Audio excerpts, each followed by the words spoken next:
He didn't leave because he stopped loving her. He left because staying meant slowly disappearing. Not all at once, but piece by piece, until nothing of him was left, except his name on the mailbox. She didn't do anything terrible. She just stopped doing the small things. The things that used to say, "I see you." And after years of being present for someone who no longer looked up, he finally looked in the mirror and asked, "What if no one comes to save me except me?" Part 1. The years that unmade him. In the beginning, he loved with no reservation, with both hands, with both feet planted, with his full weight behind every act of care. He remembered her coffee order even when she changed it. He left her notes before work sometimes, just a heart on a napkin. He stood behind her when life knocked her down, not to save her, just to remind her she didn't have to face it alone. He didn't expect applause, didn't need validation. He just wanted to feel like his presence mattered, his effort landed, like his love wasn't one-sided. And for a while, it did. She smiled when he entered the room. She reached for his hand without being asked. She whispered, "Thank you," not out of habit, but out of sincerity. Those moments kept him going, even when work was hard, even when his body ached, even when he doubted everything else in life. He never doubted her. But life has a way of testing quiet hearts. The stress crept in. The bills multiplied. The small talk became transactional. "What's for dinner? Did you pay the light bill? Can you pick up the kids?" And the home they built together started to feel more like a workplace. Efficient, functional, silent. Still, he tried harder. He cooked more, listened longer, swallowed more words than anyone knew, held back tears, especially in front of her, because somewhere deep down, he feared that even his sadness would be an inconvenience. He learned to sense her mood by the way she closed the cabinet doors. He stopped playing music she didn't like, stopped wearing cologne that once made her smile, because now it does not react. But the hardest part wasn't the silence. He could live in quiet. He'd made peace with less noise. No, the hardest part, that was how she stopped looking at him. Not with hate, not with anger, just neutrality, as if he were furniture, useful, present, predictable, but not desired. And for a man, that kind of indifference cuts deeper than betrayal. She didn't say he wasn't enough. She didn't have to. Her eyes already did. And day by day, he began to wonder if he was still a partner, or just a reliable background character in life, where he used to be her leading man. Part 2. The loneliest place in a relationship. People talk about loneliness as if it only lives in empty apartments, as if it wears sweatpants and eats dinner for one. But they never talk about the kind of loneliness that sleeps beside you, the kind that wakes up next to you, the kind that says good morning without even turning its head. That was the kind of loneliness he lived with. Every night, he'd crawl into bed next to her. Same side, same sheets, same silence. She'd turn her back, scroll her phone, set her alarm, and drift off without a single glance. No kiss, no good night, no warmth. Just routine. He told himself it was stress, work, hormones, midlife fog. But when something lasts for years, you can't call it a season anymore. It becomes a climate. They stopped laughing. They stopped touching. They stopped talking about things that didn't involve bills, groceries, or scheduling. And worst of all, they stopped wondering how the other were doing. She didn't ask about the weight in his chest. He didn't ask about the emptiness in her eyes. They just functioned, like co-workers, like co-tenants, like two ghosts haunting a house that used to hold a love story. He tried, God knows he tried, planned date nights, suggested road trips, bought her favorite wine. She'd smile, say thanks, but her eyes never lingered. It's strange. How can you live in the same house, breathe the same air, share the same bed, and still feel like a stranger? At one point, he stopped trying to hold her hand, not because he didn't want to, but because flinching had become her reflex, and rejection was starting to feel like routine. He thought maybe he was being dramatic, maybe he was too sensitive, maybe he was expecting too much. Until one evening, they passed each other in the hallway. He said, "Hey, Habenton." She said, "Hey," and neither stopped walking. That was the moment he realized. I'm not living with her. I'm just occupying the same space and calling it love. Part 3. The question that broke him. It wasn't one big fight, not a slammed door, not a final scream that echoed through the walls. It was a Wednesday, just like any other. He came home with 2 plates of her favorite takeout.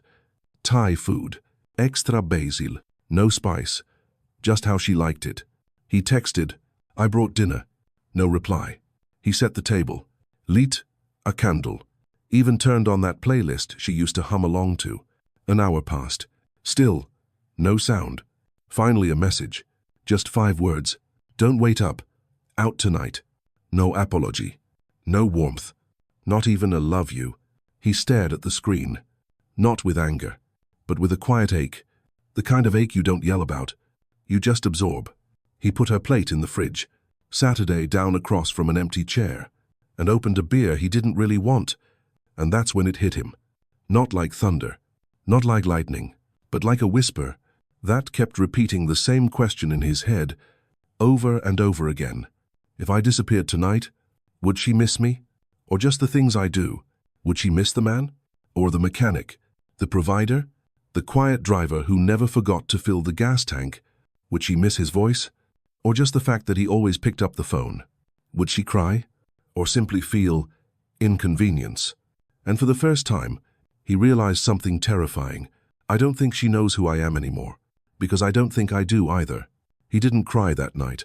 He just sat there, still, stunned, empty. The man who once dreamed of growing old with her couldn't even picture next week. Not because she hurt him, but because she didn't even notice. He was breaking right in front of her. And when your pain becomes invisible to the person you share your life with, that's when you know. You're not in a relationship anymore. You're in a performance. And the curtain has already dropped. Part 4. The decision to leave. He didn't leave in anger. No slamming doors. No accusations. No final scream across the hallway. He just stopped pretending. That night, after eating alone, after reading that cold text, after staring at his own reflection in the kitchen window for what felt like an hour, he stood up, washed both plates, dried them carefully, and realized, this isn't my home anymore. It's just the place I store my silence. He didn't pack much, not because he was rushing, but because he had already been slowly leaving. For years, 1 shirt, a pair of jeans, his shaving kit, the journal he hadn't opened in months, and a photo of the 2 of them, smiling, from a time that now felt like someone else's life. He didn't write a note, because he knew, if she needed one to understand, she'd never understood him to begin with. He booked a small place 2 towns over. Nothing fancy, just Giet. A bed, a desk, a window. On the way out, he took one last look around, not to remember, but to make peace. He paused by the door, hand on the knob, heart somewhere between grief and relief. And then, the final text, "I need space. I'll be okay." He hit send, slid the phone into his pocket, and walked out, not with regret, not with rage, but with a strange kind of reverence, because this wasn't an act of running away, it was an act of returning. He wasn't walking away from her, he was walking back to himself. For the first few minutes, he kept expecting her to call, to chase, to ask him to stay, to say, "Please don't go, let's fix this." But the phone stayed silent, and somehow, that silence said more than any goodbye ever could. She didn't fight, didn't follow, didn't ask what pushed him to the edge. And that was the final confirmation. She didn't lose me tonight. She let me go a long time ago. I'm just the last one to realize it. Part 5. The silence that healed. The first night alone was the loudest silence he'd ever heard. No clinking dishes. No soft footsteps upstairs. No hum of her voice behind a closed door. Just the quiet, and his own breath, as if his lungs were trying to remember what it felt like to belong to no one. He lay on a mattress that wasn't his, under sheets that didn't smell like her, in a room where no memories lived. It was foreign, empty, unfamiliar, but also safe. He didn't cry. Not yet, but something inside him finally exhaled. That night, he didn't check his phone, didn't wonder what she was doing, didn't scroll through old photos. He just sat, back against the wall, lights off, eyes open, listening. To what? To everything he'd been ignoring. The ache in his chest, the weight on his shoulders, the exhaustion of being needed, but never nourished. And in that silence, he heard the hardest truth of all. You weren't in love. You were in duty, in service, in survival. He didn't want to believe it, but silence has a way of peeling back illusions. In the days that followed, he did less, but felt more. He made his own breakfast slowly, not rushed, not for someone else. Eggs, toast, coffee, and he actually tasted it. He went on walks not to escape, but to arrive, to be here, fully. Alone, yes, but not absent. He started writing again. Nothing fancy. Just simple lines in a cheap notebook. Thoughts, fragments, memories that hurt too much to say out loud, but needed somewhere to land. At night, he played music softly. Jazz, old soul, songs he used to love before every sound in the house had to be muted. And day by day, that silence, which once felt like a punishment, became a balm. It didn't rush him, didn't ask for anything. It just held him the way no one had in years. And slowly, something started to grow. Not hope, not joy, just space. And within that space, the quiet voice he'd buried for so long finally whispered, "You're still here, and that means you still have time to become someone you don't want to leave again." Part 6. The Man Who Emerged. He didn't rise like a phoenix. There was no fire, no dramatic rebirth, just a quiet unfolding, like winter giving way to spring. Not because it wanted to, but because it had nothing left to freeze. The man who emerged, it wasn't new. He was ancient, familiar, forgotten. He didn't rush to reinvent himself. He wasn't chasing glow-ups or revenge bodies. He wasn't posting online quotes to prove a point. Instead, he started doing the small things. But this time, for him, he made his bed every morning.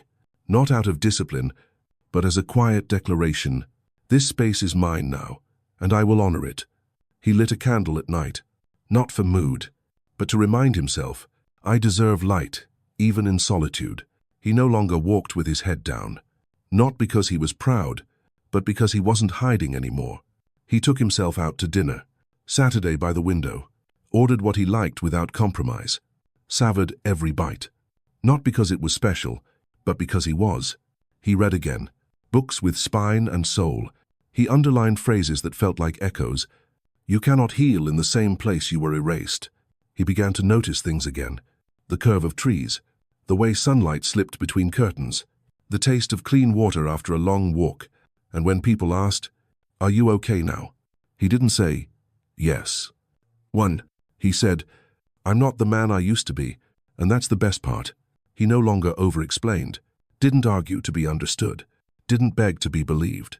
He listened to his body. When it needed rest, he rested. When it felt joy, he danced, even if no one was watching. The man who emerged wasn't louder. He was clearer. He didn't need to win anyone back. He only needed to stay close to the version of himself he used to betray for love. And now, he guards that version like a sacred fire, not to keep others out, but to finally keep himself in. Part 7. The world's reaction. When he reappeared, not dramatically, but naturally, something about him felt different. Same clothes, same voice, same smile. But the energy, that had changed.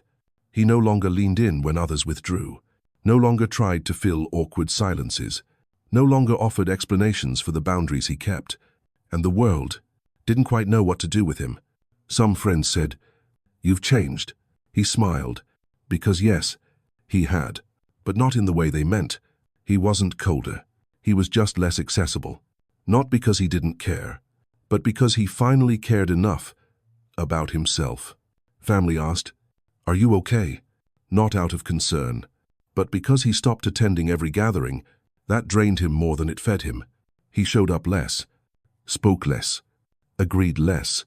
And in a world that thrives on obligation, his peace looked like rebellion. Even she, the one he used to revolve around, eventually reached out. "You disappeared." He didn't argue, didn't defend, didn't guilt trip or gloat. He just replied, "Number, I just stopped chasing what kept running from me." And that truth? It hit her harder than any blame ever could, because he didn't leave with rage. He left with clarity. And clarity is something most people aren't ready to face. People fear men like him, not because he's dangerous, but because he can no longer be manipulated. You can't guilt him. He no longer seeks approval. You can't bait him with affection. He doesn't need permission to feel whole. He used to be the yes man. Now, he's the no thank you man. He used to explain his heart. Now he protects his peace. He used to shrink to keep others comfortable. Now he stands tall, even if he stands alone. And in doing so, he became something rare, something unsettling to those who never truly saw him. A man who knows his value and refuses to spend it recklessly ever again. Part 8. When a man chooses himself, he still believes in love, not the kind that burns fast and leaves ashes, but the kind that sits beside you in silence and doesn't make you prove your worth. He still believes in connection, not through control or fear of loss, but through choice. Two people who choose each other freely, every day, without force, without sacrifice of self. But if it never comes, he's still okay, because the love he found in solitude was the kind that doesn't leave. It doesn't get cold. It doesn't stop calling. It doesn't forget birthdays or miss what's obvious. It's a love rooted in knowing, I'm no longer for sale, and I'm not here to earn what should be freely given. He doesn't need a partner to feel like a man. He doesn't need a title to feel worthy. His peace no longer depends on someone else's consistency. His worth no longer rises and falls with someone's attention span. He walks slower now, not because he's tired, but because there's nowhere he's rushing to prove himself. He talks less now, not out of bitterness, but because his silence is full of answers. He lives simpler now, not from lack, but from knowing what truly matters. Stillness, self-respect, freedom from the noise that used to drown out his own voice. The man who chooses himself isn't selfish. He's finally self-aware. The man who chooses himself isn't cold. He's finally whole. The man who chooses himself isn't giving up on love. He's giving up on abandonment, especially the kind he once did to himself. So if you see him walking alone, don't feel sorry. Don't wonder what went wrong. Everything went right. The moment he stopped betraying his soul to belong to a story that no longer honored him. He still loved her, but he finally chose himself. And that was the beginning of everything real.